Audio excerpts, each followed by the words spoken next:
বাংলাদেশের রাজনীতিতে এখন ধুমরুজাল চলছে, আগে ইউনিয়ন পরিষদের নির্বাচন নাকি আগে সংসদ নির্বাচন। এই বিতর্কের অবসান ঘটিয়েছেন আজকে ডক্টর মোহাম্মদ ইউনূস। ডক্টর মোহাম্মদ ইউনূস সাহেবের বক্তব্যে পরিষ্কার হয়েছে আগে হবে ইউনিয়ন পরিষদের নির্বাচন, পরে হবে সংসদ নির্বাচন। 5ই আগস্ট ইতিহাসের একটা ঐতিহাসিক দিন, তাই না? আওয়ামী লীগের জন্য আগস্ট মানে শোকের মাস, আর আগস্টে অনেক ধরনের দুর্ঘটনা ঘটে, আর আওয়ামী লীগ সরকারের পতনও ঘটেছে এই আগস্ট মাসে। অন্তর্বর্তীকালীন সরকার যত দ্রুত সম্ভব জাতীয় নির্বাচন আয়োজন করবে বলে জানিয়েছেন প্রধান উপদেষ্টা ডক্টর মোহাম্মদ ইউনূস। বৃহস্পতিবার 13 ফেব্রুয়ারি এক ভার্চুয়াল বৈঠকে তাদের মধ্যে এই বিষয়ে আলোচনা হয়। পরে প্রধান উপদেষ্টার প্রেস সচিব শফিকুল আলম সংবাদ বিজ্ঞপ্তিতে এই তথ্য জানান। প্রিয় দর্শক, বাংলাদেশ প্রসঙ্গে মার্কিন প্রেসিডেন্ট ডোনাল্ড ট্রাম্প যে মন্তব্য করেছেন ভারতকে উদ্দেশ্য করে, তা নিঃসন্দেহে অকল্পনীয়, অভাবনীয়। শেখ হাসিনার পতনের পর থেকে আমরা একটা কথা বলছি, সেটা হলো শেখ হাসিনার পতন মানে আসলে ভারতের সকল ফরেন পলিসির পতন। মানে সকল বলছি, ভারত যা করছে এটা আদৌ একটা ফরেন পলিসি হিসাবে বলতে আমার খুবই বাধে। হঠাৎ করে বাংলাদেশে দুইটি ইতিহাস সৃষ্টিকারী যুগান্তকারী ঘটনা ঘটে গেল, যে দুইটি ঘটনার উপর ভিত্তি করেই আওয়ামী লীগ নিষিদ্ধের প্রেক্ষাপট ও সুযোগ তৈরি হলো বলে মাসুদ, তুমি ভালো হয়ে যাও। হিরো থেকে হিরো হয়েছে সমন্বয়ক হান্নান মাসুদ। সাংবাদিক ইলিয়াস হোসেন সত্যবাদী নাকি সমন্বয়ক হান্নান মাসুদ তিনি সত্যবাদী, অথবা কার চরিত্র তুলনামূলক পরিষ্কার? আসসালামু আলাইকুম প্রিয় দর্শক, বাংলাদেশের রাজনৈতিক প্রেক্ষাপট বা রাজনৈতিক পরিস্থিতির উপর বিশ্লেষণ করে আপনাদের সামনে কিছু গুরুত্বপূর্ণ ভিডিও ফুটেজ নিয়ে হাজির হয়েছি। এমনকি দর্শক, আমি আশা করছি যারা ভিডিওটি অন করেছেন তারা ভিডিওটি না টেনে সম্পূর্ণ মনোযোগ সহকারে দেখবেন, তাহলে এই ভিডিওর মূল রহস্য বা আসল ঘটনাগুলো জানতে বা বুঝতে পারবেন। তো প্রিয় দর্শক, আমি আর বেশি কথা বাড়াবো না, চলুন দেখে আসি আজকের সেই কাঙ্ক্ষিত ভিডিওগুলো। তবে তার আগে বলি, যারা এখনও চ্যানেলটি সাবস্ক্রাইব করেননি তারা সাবস্ক্রাইব করে পাশে থাকা বেল আইকনটি বাজিয়ে দিবেন, আর যারা ইতিমধ্যে সাবস্ক্রাইব করে রেখেছেন তাদেরকে অসংখ্য ধন্যবাদ। তো চলুন দর্শক, একটা লাইক দিয়ে আমরা ধারাবাহিকভাবে সকল ভিডিওর বিস্তারিত আলোচনা দেখে আসি। বাংলাদেশের রাজনীতিতে এখন ধুমরুজাল চলছে, আগে ইউনিয়ন পরিষদের নির্বাচন নাকি আগে সংসদ নির্বাচন। এই বিতর্কের অবসান ঘটিয়েছেন আজকে ডক্টর মোহাম্মদ ইউনূস। ডক্টর মোহাম্মদ ইউনূস সাহেবের বক্তব্যে পরিষ্কার হয়েছে আগে হবে ইউনিয়ন পরিষদের নির্বাচন, পরে হবে সংসদ নির্বাচন। আগে ইউনিয়ন পরিষদের নির্বাচন কিভাবে হবে, কেন হবে, কিভাবে বলছেন ডক্টর মোহাম্মদ ইউনূস, ওনার বুদ্ধিমত্তার সাথে ওনার কথাগুলা আমাদের বুঝতে অনেক সময় একটু সময় লাগে। তারপরেও যারা আমরা ওনাকে নিয়ে আলোচনা করি, সমালোচনা করি বা ওনার উপরে ওনার বক্তব্য নিয়ে চিন্তা করি, তারা অনেক সময় খুঁজে পাই ওনার দূরদর্শী কথাগুলা। সেই দূরদর্শী কথা থেকে আপনাদেরকে নিয়ে যাচ্ছি আমি এখন মানব জমিন পত্রিকায়। মানব জমিন পত্রিকা আজকে যা লিখেছে সেখান থেকে আপনারা খুঁজে পাবেন উনি কিভাবে বললেন ইউনিয়ন পরিষদের নির্বাচন আগে, আর কিভাবে বুঝিয়ে দিলেন সংসদ নির্বাচন হবে পরে। এবং ডক্টর মোহাম্মদ ইউনূসের সরকারের সময়সীমা যে লম্বা হবে তাও আজকের এই কথা থেকে পরিষ্কার হয়েছে। হাসিনার বিচার করতেই হবে, নইলে জনগণ ক্ষমা করবে না আমাদেরকে, ডক্টর মোহাম্মদ ইউনূস এই হেডলাইনটি করেছে মানব জমিন পত্রিকা। সাবেক প্রধানমন্ত্রী শেখ হাসিনা সহ তার সকল দোষী ব্যক্তিদের বিচার করতেই হবে, নইলে জনগণ আমাদের ক্ষমা করবে না বলে মন্তব্য করেছেন বাংলাদেশের অন্তর্বর্তীকালীন সরকারের প্রধান উপদেষ্টা ডক্টর মোহাম্মদ ইউনূস। বৃহস্পতিবার দুবাইয়ে ওয়ার্ল্ড গভর্নমেন্ট সামিটের ফাঁকে দ্য ন্যাশনালের সঙ্গে আলাপকালে একথা বলেন তিনি। হাসিনা সহ দলের সকল দোষী ব্যক্তিদেরকে দেশে ফিরিয়ে এনে বিচারের মুখোমুখি করার অঙ্গীকার করেন ডক্টর মোহাম্মদ ইউনূস। 5ই আগস্ট ইতিহাসের একটা ঐতিহাসিক দিন, তাই না? আওয়ামী লীগের জন্য আগস্ট মানে শোকের মাস, আর আগস্টে অনেক ধরনের দুর্ঘটনা ঘটে, আর আওয়ামী লীগ সরকারের পতনও ঘটেছে এই আগস্ট মাসে। 5ই আগস্ট শেখ হাসিনা এই যে তিনি হেলিকপ্টারে করে চলে গেলেন, আসলে কি এইভাবে চলে যেতে চাইছেন নাকি পেছনে অন্য কোনো প্ল্যান ছিল? যদি প্ল্যান থাকে সেটা কেন ভেস্তে গেল? নানান ধরনের অনুসন্ধান করেছে জাতিসংঘের যে তদন্তকারী দলটা আছে তারা, আর এই বিশাল তদন্তের পর তারা সেই 5ই আগস্ট শেখ হাসিনা সরকারের কি প্ল্যান ছিল সেটার আরেকটা প্রতিবেদন তারা দিয়েছে। সেই প্রতিবেদনটিতে বলা হয়েছে মার্চ টু ঢাকা, ছাত্রদের যে কর্মসূচি ছিল সেইটাকে ঠেকাতে তৎকালীন সময় শেখ হাসিনা 4ই আগস্ট মানে এর আগের দিন 2 দফায় উচ্চ পর্যায়ের বৈঠক করেছিলাম। বৈঠকে এই কর্মসূচিকে মোকাবেলার পরিকল্পনা করা হয়। পুলিশের এক কর্মকর্তা জাতিসংঘকে দেওয়া তথ্যে বলছেন যে 5ই আগস্ট সকাল থেকেই সেনাবাহিনী জানতো যে শেখ হাসিনার পতন হয়ে গেছে, কিন্তু পুলিশ জানতো না। তাই পুলিশ তখনও সরকারকে রক্ষা করতে সর্বাত্মকভাবে মাঠে ছিল। এখানে ওই দিন সেনাবাহিনী বিভিন্ন জায়গায় ছাত্রদের পক্ষে অবস্থান নিচ্ছিল, মেসেজ চলে গেছে। বাট পুলিশ মনে করছে যে না, শেখ হাসিনা তো আছেই, আমরা লড়াই করতে হবে। 4ই আগস্ট বৈঠক হয়েছে। জাতিসংঘের মানবাধিকার বিষয়ক হাই কমিশনের যে আপনার দপ্তর আছে, সেখান থেকে তথ্য অনুসন্ধান প্রতিবেদনে এই তথ্যটি প্রকাশিত হয়েছে। শেখ হাসিনার পতনের পর থেকে আমরা একটা কথা বলছি, সেটা হলো শেখ হাসিনার পতন মানে আসলে ভারতের সোকল ফরেন পলিসির পতন। মানে সোকল বলছি, ভারত যা করছে এটা আদৌ একটা ফরেন পলিসি হিসাবে বলতে আমার খুবই বাধে। যাই হোক, ভারত এই পতনের পর তার এই পরাজয়কে মেনে নিতে পারছিল না, তাই অনিবার্যভাবে একটা ন্যারেটিভ তারা মাঠে রাখার চেষ্টা করেছে ক্রমাগত।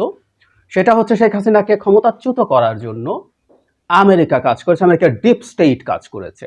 কোনো কোনো জায়গায় চায়না, পাকিস্তান এসব দেশের নামও আনা হয়েছে।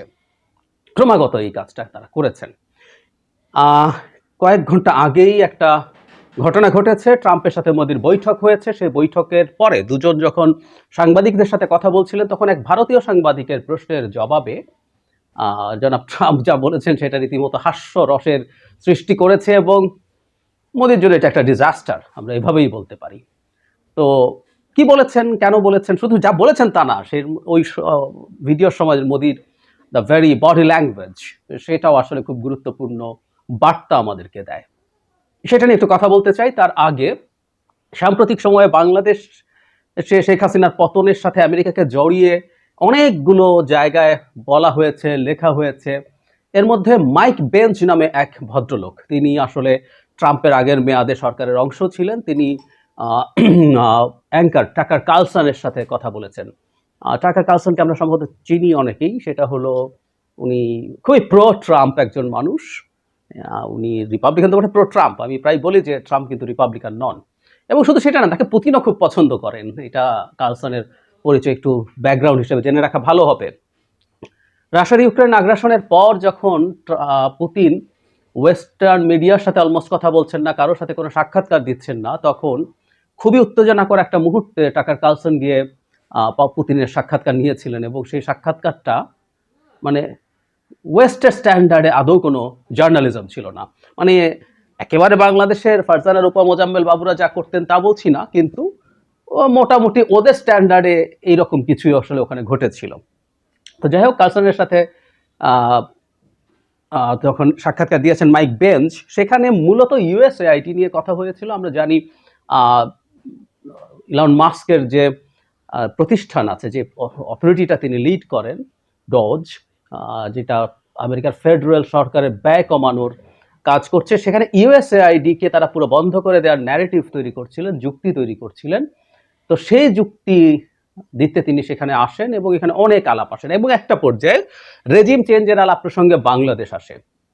বেঞ্চ তখন বলছেন যে বাংলাদেশে কয়েক মাস আগে যে প্রধানমন্ত্রীর পতন এবং পালিয়ে গেলেন তিনি, সেটা আমেরিকা ঘটিয়েছে। প্রিয় দর্শক, বাংলাদেশ প্রসঙ্গে মার্কিন প্রেসিডেন্ট ডোনাল্ড ট্রাম্প যে মন্তব্য করেছেন ভারতকে উদ্দেশ্য করে, তা নিঃসন্দেহে অকল্পনীয়, অভাবনীয়।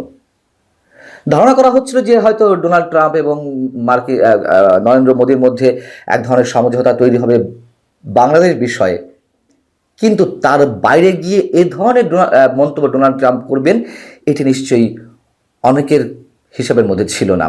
তিনি বাংলাদেশের বিষয়টি সম্পূর্ণভাবে ভারতের উপর ছেড়ে দিয়েছেন, এবং তার মধ্য দিয়ে এটি প্রমাণ হয় যে, আপাতত এটি প্রমাণ হচ্ছে দক্ষিণ এশিয়ার ভূ রাজনীতিতে ভারতে যে সবচেয়ে বেশি প্রভাবশালী নির্ণায়ক শক্তি, এবং বাংলাদেশ সংক্রান্ত বিষয়ে এখনকার আমেরিকা যে ভারতকে ডিঙিয়ে কোনো ধরনের সিদ্ধান্ত নেবে না, সেই বিষয়টিরই প্রতিফলন ঘটেছে। নরেন্দ্র মোদী যুক্তরাষ্ট্র সফরে রয়েছেন। ডোনাল্ড ট্রাম্পের সঙ্গে তার যে বৈঠক হওয়ার কথা ছিল, নিঃসন্দেহে সেই দিকে ভারত তো বটেই, বাংলাদেশের সাধারণ মানুষ থেকে শুরু করে ডক্টর মোহাম্মদ ইউনূসের প্রশাসন খুব তীক্ষ্ণ নজর রাখছিল। কিন্তু যে মন্তব্যটি ডোনাল্ড ট্রাম্প করলেন, তাতে নিঃসন্দেহে অনেকে ধাক্কা খেয়েছেন, ধারণার বাইরে গিয়ে তিনি মন্তব্য করেছেন। বিষয়টি হচ্ছে যে 13 তারিখ বৃহস্পতিবার তাদের মধ্যে যে বৈঠকটি হলো, সেই বৈঠকের আগে একটি সংবাদ সম্মেলনে একজন সাংবাদিকের প্রশ্ন ছিল, আমরা জানি বাংলাদেশে ক্ষমতার পালাবদলে বাইডেন প্রশাসনের সময় মার্কিন ডিপ স্টেট জড়িত ছিল। সম্প্রতি মোহাম্মদ ইউনূসের সঙ্গে জুনিয়র সোরেসের বৈঠকেও তা প্রমাণিত। জুনিয়র সোরেস সম্পর্কে আমি একটু বলবো। যাই হোক, তো বাংলাদেশ নিয়ে আপনি কি মনে করেন? ডোনাল্ড ট্রাম্প বলছেন না, আমাদের ডিপ স্টেট এখানে কোনো ভূমিকা রাখেনি। মাসুদ, তুমি ভালো হয়ে যাও। দর্শক, এই জুলাই অভ্যুত্থান আগস্টে মোটামুটি মূল ফ্রেমে না থেকেও জিরো থেকে হিরো হয়েছে সমন্বয়ক হান্নান মাসুদ। এই মুহূর্তে খুবই মিডিয়াতে তিনি খুবই অ্যাক্টিভ। ইভেন আচ্ছা, মেইল প্রশ্নে ভুলে গেছি যে আপনার কি মনে হয় যে সাংবাদিক ইলিয়াস হোসেন সত্যবাদী নাকি সমন্বয়ক হান্নান মাসুদ তিনি সত্যবাদী, অথবা কার চরিত্র তুলনামূলক পরিষ্কার?